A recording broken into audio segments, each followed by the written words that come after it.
गरीब के घर आया हीटर। विनोद एक छोटे से गांव में अपनी बूढ़ी माँ और पिता के साथ रहता था।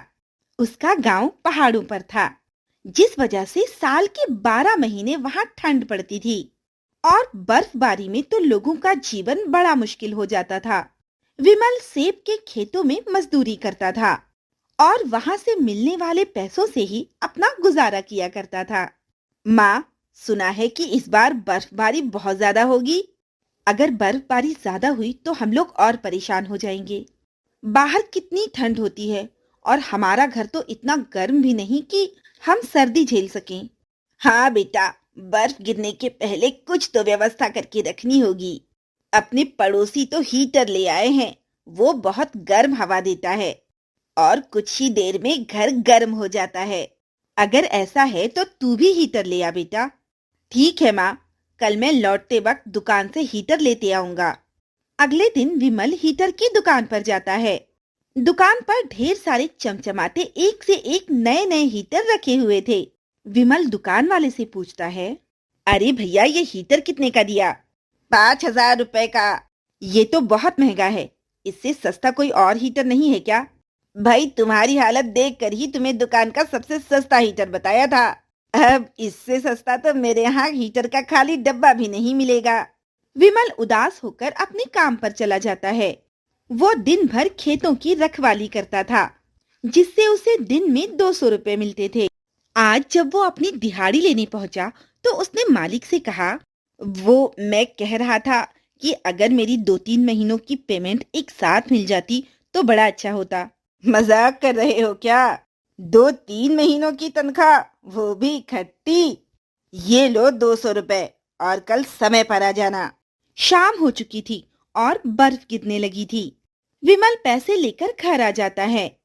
उसे खाली हाथ देखकर उसकी माँ पूछती है, अरे विमल, हीटर कहाँ है? ये देख, तेरे पिताजी ठंड से कांप रहे हैं। घर में जो लकड़ियां थी वो भी खत्म हो गई। हीटर बहुत महंगा है माँ, और मैं अभी जाकर लकड़ियां तोड़ लाता हूँ। अरे लेकिन बाहर बर्फ गिर रही है, तू इस वक्त लकड़ियां तोड़ने कहाँ जाएगा? पहाड़ी के ऊपर वाले जंगल में माँ। लेकिन वहां तो बहुत ज्यादा बर्फ गिर रही होगी, तू वहां नहीं जाएगा। माँ, मेरा जाना जरूरी है। अगर लकड़ियां नहीं ला पाया तो रात कैसे कटेगी? अभी फिलहाल रात काटने के लिए तो लकड़ियां लानी होंगी ना। अच्छा, मैं चलता हूँ। विमल ने कुल्हाड़ी उठाई और बाहर निकल गया। उसके पतले से कोट से सर्दी रुक नहीं रही थी। वो ठिठुरता हुआ किसी तरह पहाड़ी पर आ गया। यहाँ बर्फ की मात्रा बहुत अधिक थी और हवाएं भी तेज चल रही थीं। विमल ने एक पेड़ देखा और उसे काटने लगा। उसने जैसे ही कुल्हाड़ी पेड़ पर मारी, किसी लड़की के चिल्लाने की आवाज आई। विमल रुक गया। अरे, कौन है यहाँ? इतनी सर्दी में यहाँ कौन हो सकता है भला? कोई बचाओ मुझे! तुम कहाँ हो और कौन हो तुम? मैं यहाँ हूँ, नीचे देखो। विमल ने नीचे देखा तो वहां बर्फ में एक छोटी सी परी दबी हुई थी और ठंड में कांप रही थी। विमल ने पूछा, तुम कौन हो और यहाँ क्या कर रही हो? मैं परीलोक की रहने वाली हूँ और यहाँ इस पहाड़ पर अपनी सहेलियों के साथ घूमने आई थी। तभी अचानक से बर्फ गिरने लगी और मेरे पंख जम गए। मेरी सभी सहेलियां परीलोक लौट गई और मैं यहाँ बर्फ में गिरकर दब गई। मेरे पंखों पर अभी भी बर्फ जमी हुई है, जिस वजह से मैं उड़ नहीं पा रही। परीलोक में कभी ठंड नहीं पड़ती, जिस वजह से हमें ठंड में रहने की आदत नहीं है। मेरे पंख जम चुके हैं, इसी वजह से मेरी शक्तियां भी काम नहीं कर रही।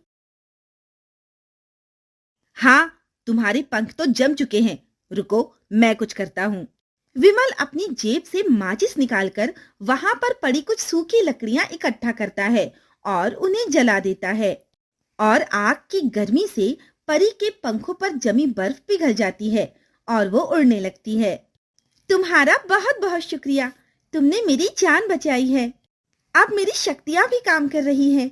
बताओ, तुम क्या चाहते हो? मेरे गांव में बहुत सर्दी है और मेरे माता पिता ठंड से परेशान हैं। मैं चाहता हूँ कि तुम मुझे हीटर दे दो। ठीक है, ये लो हीटर। परी ने अपनी जादुई छड़ी घुमाई और विमल के सामने एक सुंदर और अच्छा सा हीटर प्रकट हो गया। ये लो, ये बिना बिजली के चलेगा और कभी खराब नहीं होगा। साथ ही ये गर्मियों के समय ठंडी हवा भी देगा। विमल ने हीटर लिया और परी का धन्यवाद करके अपने घर लौट आया। आ गया विमल, लकड़ियां कहाँ हैं? लकड़ियां नहीं माँ, हीटर लाया हूँ। विमल ने अपने माता पिता को सारी बात बताई और फिर हीटर चालू किया।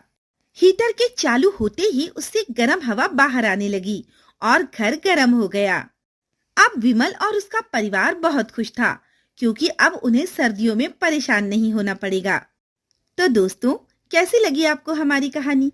अगर पसंद आई हो तो लाइक, शेयर एंड सब्सक्राइब करना ना भूलें और ऐसी ही दिलचस्प कहानियां देखने के लिए बने रहें हमारे चैनल पर।